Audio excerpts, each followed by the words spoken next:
राधे राधे, जय श्री कृष्णा। कैसी है मेरी यूट्यूब फैमिली। मैं आशा करती हूँ कि आप सब बहुत अच्छे होंगे। तो आज मैं इस वीडियो में बताऊंगी कि कितनी बार और कितनी देर तक हम लड्डू गोपाल को भोग लगा सकते हैं और हम किन किन चीज़ों का भोग लगा सकते हैं। तो चलिए वीडियो की शुरुआत करते हैं। सभी को जय श्री कृष्णा, राधे राधे। शास्त्रों के अनुसार यही बताया गया है कि हमारे भगवान कृष्ण जी दिन में 8 बार भोजन किया करते थे। जब भगवान कृष्ण ने 7 दिन तक बिना खाए पिए गोवर्धन पर्वत उठाया, जबकि भगवान कृष्ण 8 बार भोजन किया करते थे। इस दिन भगवान कृष्ण ने 7वें दिन गोवर्धन पर्वत को नीचे रखा और गोकुलवासियों की रक्षा की और सभी लोग बहुत खुश हुए। और इसी खुशी में लड्डू गोपाल जी को गांव वालों ने 56 भोग लगाया।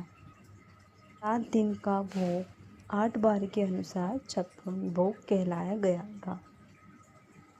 ये 56 भोग भगवान के प्रति, भक्तों के प्रति समर्पण, प्रेम और आभार का प्रतीक माना जाता है। इसीलिए हर खास त्यौहार, जन्माष्टमी जैसे त्यौहार पर कृष्णा जी के लिए 56 भोग तैयार किए जाते हैं।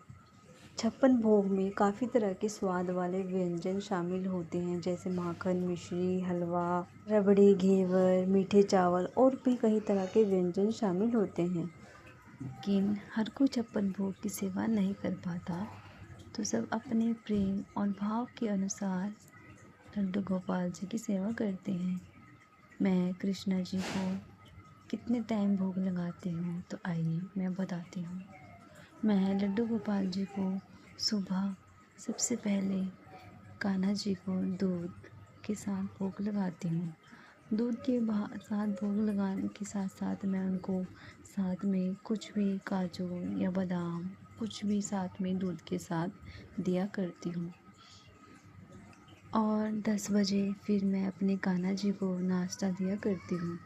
नाश्ता देने के बाद मैं कान्हा जी को दोपहर में फिर से दोबारा दूध का भोग लगाया करती हूँ और दूध के साथ मैं कुछ भी साथ दे दिया करती हूँ, जैसे बिस्किट हो गए हैं तो मैं कृष्ण जी को दे दिया करती हूँ।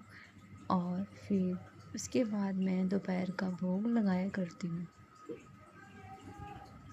दोपहर का भोग लगाने के बाद मैं कृष्ण जी को बीच में जो भी मेरे फल फ्रूट होते हैं वह सभी कुछ कई तरह के फल फ्रूट भी बीच में भोग लगा दिया करती हूँ।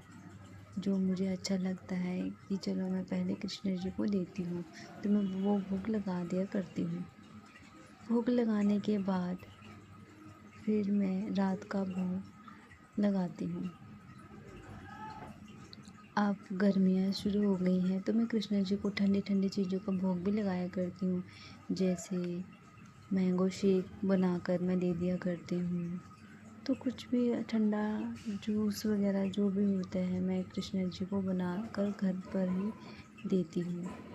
और मैं भगवान जी को यही निवेदन करती हूँ जब भी भोग लगाती हूँ कि भगवान जी ये ले भोग ग्रहण कीजिए। और साथ ही मैं पर्दा लगा दिया करती हूँ।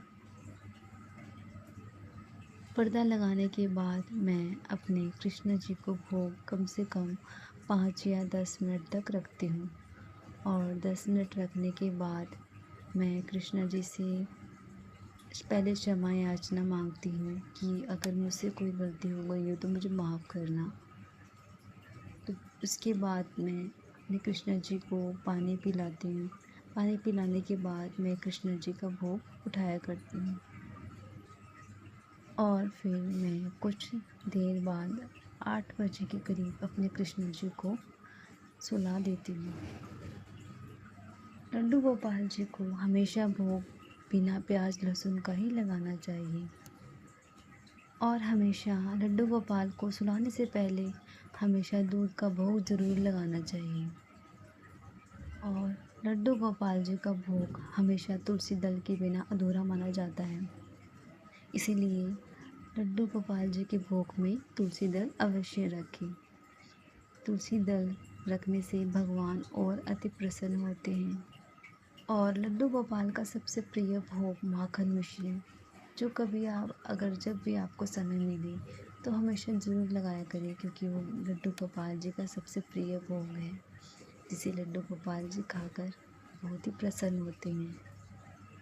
लड्डू गोपाल जी को सुलाते समय हमेशा प्रेम भाव से उन्हें लोरी या भजन ज़रूर गाकर सुनाना चाहिए। इससे लड्डू गोपाल जी भी अति प्रसन्न होते हैं। और सुलाते समय साथ ही कृष्ण जी के पास कुछ भी खाने की चीज़ ज़रूर रखनी चाहिए, जैसे काजू बादाम। और कृष्ण जी के पास एक जल का पात्र ज़रूर रखना चाहिए। कहते हैं कि कृष्ण जी को रात को भूख लगती है, तो इसीलिए कृष्ण जी के पास ज़रूर कुछ न कुछ रात के समय रखना चाहिए। और हो सके तो इत्र सेवा ज़रूर करें, या आप कृष्ण जी के हाथ पैर भी अच्छे से दबा सकते हैं। इससे कृष्ण जी बहुत प्रसन्न होते हैं। मैं तो यही करती हूँ। और सुलाते समय हमेशा या तो बच्चों की तरह थपथपाना चाहिए, जिससे कहते हैं कि कृष्ण जी को अच्छा लगता है। मैं भी इसीलिए यही करती हूँ। तो अब यह है मेरी छोटी सी